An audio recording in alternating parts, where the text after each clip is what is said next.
হক আর বাতিলের এই যুদ্ধে ইসলামে নারীদের অবদান অনেক বেশি। আমি কয়েকবার বলেছি নাসিবা বিনতে কাবের কথা, আপনারা জানেন তিনি উহুদ যুদ্ধে অংশগ্রহণ করেছেন। আমাদের এখানে অনেকে ফতুয়া দেয় মহিলারা ঘরের মধ্যে থাকবে, মহিলারা বাইরে কেন? আসলে এরা ইসলাম সম্পর্কে গণ্ডমূর্খ। এরা জানে না ইসলামের ইতিহাসে নবীর আমলে যতগুলো যুদ্ধ হয়েছে বেশিরভাগ যুদ্ধক্ষেত্রে নারীরা ইসলামী যোদ্ধা হিসাবে অংশগ্রহণ করেছে। সুবহানাল্লাহ। এরা জানে না নারীরা শুধু ঘরের ভিতরে থাকার জন্য জন্ম হয় নাই, নারীদেরকে আল্লাহ দায়িত্ব দিয়েছে এই সমাজ সভ্যতা বিনির্মাণে। পুরুষের পাশাপাশি নারীরা আলো যোগাবে, প্রেরণা যোগাবে, নারীরা পুরুষদেরকে উৎসাহিত করবে, নারীরা পুরুষদের সঙ্গে নিয়ে যুদ্ধ যাবে। এই যে নাসিবার কথা বলেছি, তিনি উহুদ যুদ্ধে লড়াই করেছেন। তিনি তার স্বামীকে নিয়ে যুদ্ধ গিয়েছেন। মুসাইলামাতুল কাযযাব ভণ্ড নবীর বিরুদ্ধে যুদ্ধ করেছেন। ভণ্ড নবীর বিরুদ্ধে যখন যুদ্ধে যান তখন হাবিব বিন জায়েদ অর্থাৎ তার পুত্রকে নিয়ে তিনি যুদ্ধে অংশগ্রহণ করেছেন। সেই যুদ্ধে তার সন্তানকে হারিয়েছেন, তবু তিনি পিছপা হন নাই। সন্তান মারা যান, তিনি শপথ নেন আমার সন্তানের যতক্ষণ পর্যন্ত আমি রক্তের প্রতিশোধ নিতে না পারবো ততক্ষণ পর্যন্ত আমি গায়ে আমার শরীরে আমি পানি দেব না। এবং আপনারা জানেন এই মহিষী নারী উহুদ যুদ্ধে যখন রটে যায় রাসূল মারা গেছে, তখন তিনি দৌড়ে দিক বিদিক হারিয়ে যখন সবাই পালিয়ে যাচ্ছে তখন তিনি নারী যোদ্ধা হিসাবে রাসূলুল্লাহ সাল্লাল্লাহু আলাইহি সাল্লামকে রক্ষা করার জন্য এই রটনার বিরুদ্ধে দাঁড়িয়ে ঢাল হিসেবে দাঁড়িয়ে গেলেন। তিনি লড়াই করলেন। তিনি লড়াই করতে করতে এক পর্যায়ে তার কাঁধে একটা তরবারির আঘাত আসলো। সেই আঘাতকে তিনি ভুলে গিয়ে নবীকে রক্ষা করার জন্য তিনি সাতটি আঘাত নিজের শরীরে বরণ করে নিয়েছেন। তবু আল্লাহ রাসূলকে শেষ পর্যন্ত দিনের জন্য রাসূলের পাশে পাহারাদার হিসাবে তিনি দায়িত্ব পালন করেছেন। আজকে সেই নাসিবাদের সবচেয়ে বেশি প্রয়োজন। আজকে হক এবং বাতিলের লড়াই হচ্ছে, আল্লাহর আইন আর মানুষের আইনের এই জাহিলিয়াত এবং ইসলামের লড়াই হচ্ছে। আজকে সেই এক একটা বদরের যুদ্ধের ডাক এসেছে, আজকে সেই এক একটা উহুদের ডাক এসেছে, আজকে এক একটা খন্দকের ডাক এসেছে। আজকে নারীরা সমাজ বদল করতে পারতে পারেন বলেই বাতিলরা আজকে আপনাদের ভয় পায়, আপনাদের কাজকে ভয় পায়, আপনাদের অগ্রযাত্রাকে ভয় পায়।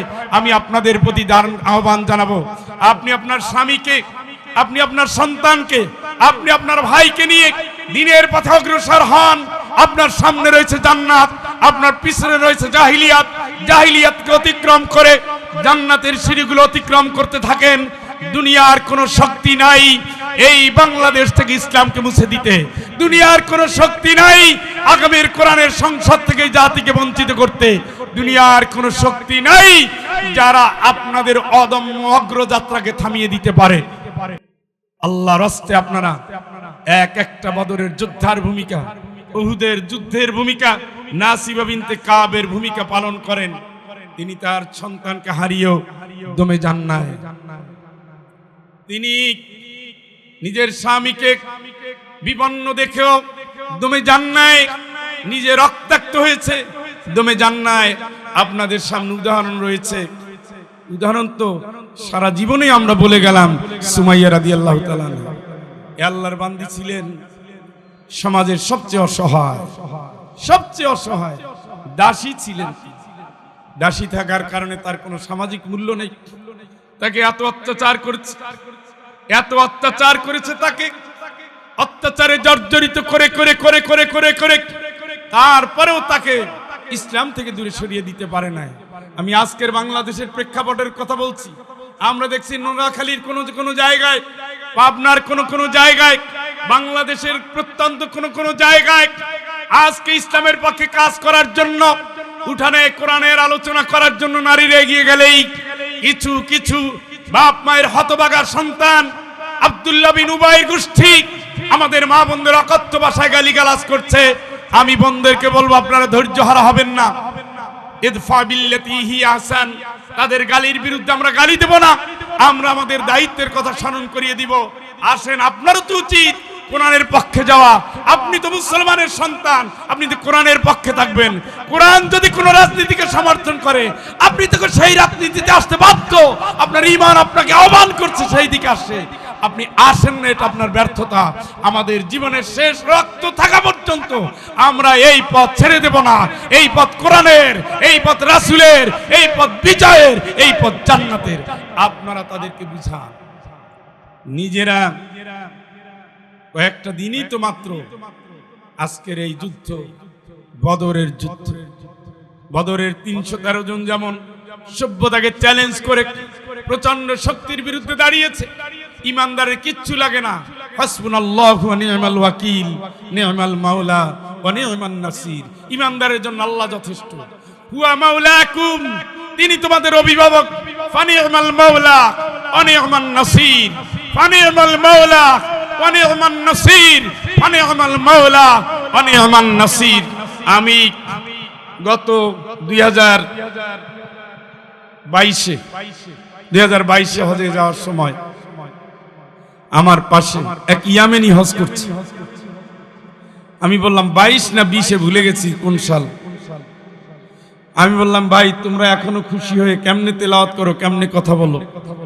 উনি আমাকে বললেন, আমাদের বাড়ি ইয়ামেন, আমাদের সাজানো বাড়ি ছিল, আমার সুন্দর পরিবার ছিল, আমার মা শহীদ হয়ে গেছে, আমার ভাই শহীদ হয়ে গেছে, আমি আল্লাহর কাছে তাদের জন্য দোয়া করতে এসেছি।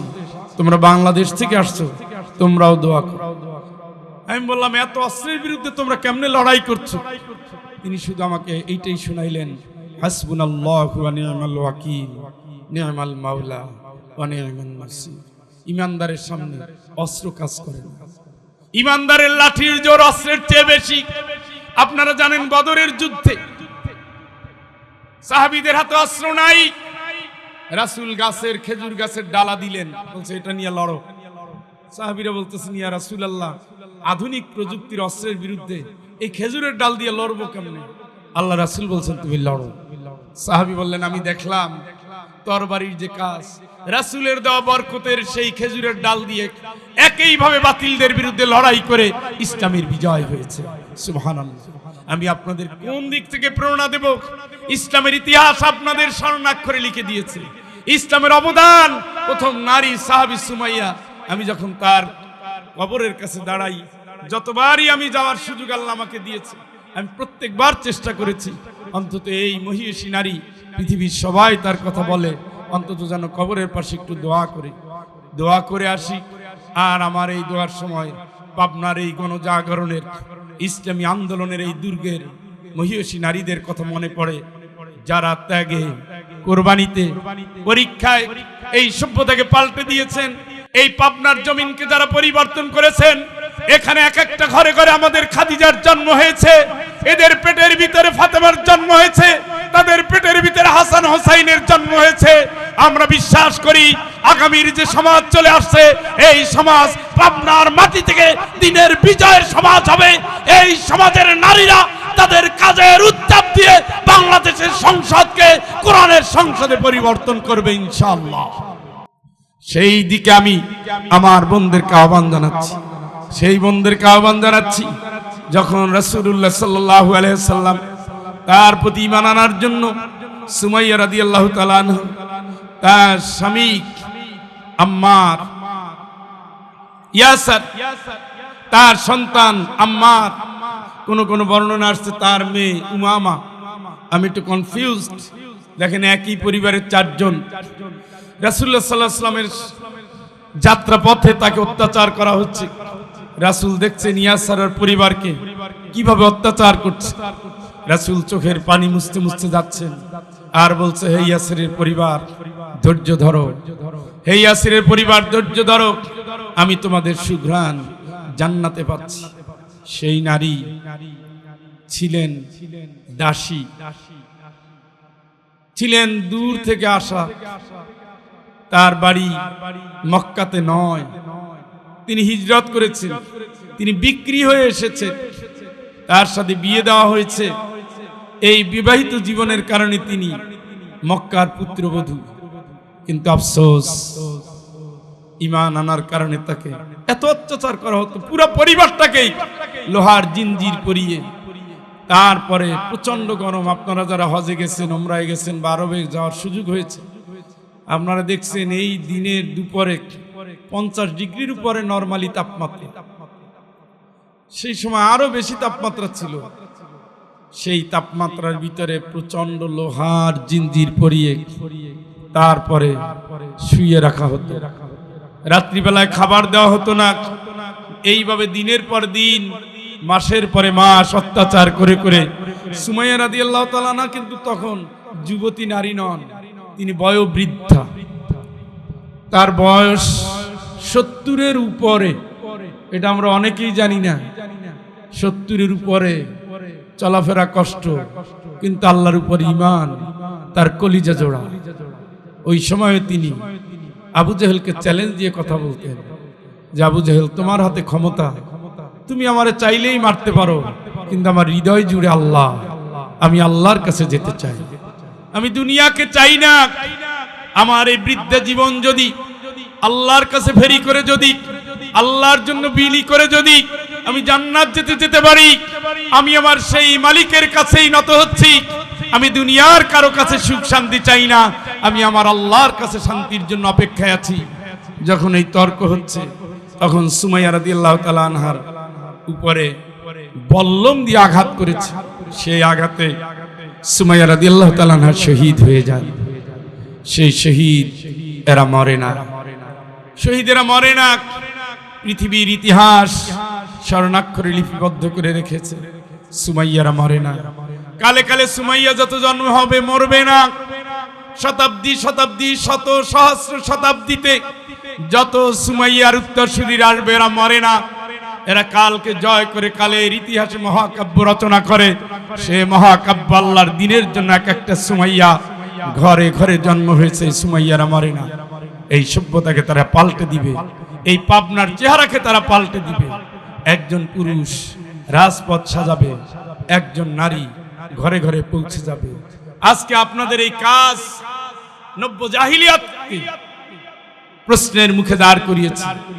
এখন তাদের আতঙ্কের কারণ হয়েছে যে ঘরে ঘরে মহিলারা যেভাবে দিনের দাওয়াত দেয়, তাহলে এই দাওয়াত যদি অব্যাহত থাকে, তাহলে আমাদের অবস্থা কি হবে?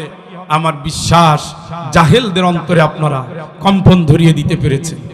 আপনাদের এই দুর্বার গতি যদি অব্যাহত থাকে, আল্লাহর কসম করে বলি, আপনাদের এই মর্যাদা, আপনাদের এই সম্মান ইসলামী রাষ্ট্র কায়েম হলে অবশ্যই পাবেন। আপনাদের এই ত্যাগ, আপনাদের এই কোরবানি অবশ্যই আল্লাহর কাছে মাকসুদ মঞ্জিলে পৌঁছার জন্য যথেষ্ট হয়ে যাবে। আমরা তো সেই দিনেরই কাঙ্গাল। আমরা দুনিয়া আছি কয়দিন, আমার মসজিদে খাটিয়ে আছে, কয়দিন পরেই সেখানে চড়তে হবে। আমার পাশের মসজিদে খাটিয়ে আছে, আমাকে উঠতে হবে। আমার বাড়ির কাছে গোরস্থান আছে, আমাকে সেখানে যেতেই হবে। আমার জন্য 5টা টুকরা কাপড় আছে, পরতে হবে। শেষ গোসলটা আমাকে দিয়ে দিতেই হবে। একদিন মায়ের পেট থেকে এসেছিলাম পুতুলের মতো, আর একজনের হাতে বড় হয়েছি। আবার একদিন দুনিয়া ছেড়ে বিদায় নেব, পুতুলের মতো হাতে হাত বদল হবে। আমাকে ঠিকই কবরে রেখে আসবে, কিন্তু ওই জীবনের চেয়ে ভালো কোনো জীবন নাই। কষ্টের পরে পরীক্ষা দিয়ে যারা দুনিয়ার ইতিহাস রচনা করে যায়, ওয়ালা নাবলুওয়ান্নাকুম বিশাইইম মিনাল খাউফি ওয়াল জূ' ওয়া নাকসিম মিনাল আমওয়ালি ওয়াল আনফুসি ওয়াত থামারাত ওয়া বাশশিরিস সাবিরিন الذين إذا أصابتهم مصيبة قالوا إنا لله وإنا إليه راجعون أولئك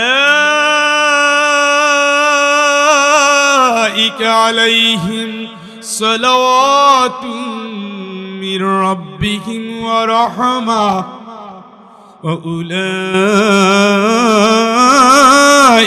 هم المهتدون سبحان الله। সুবহানাল্লাহ সুবহানাল্লাহ।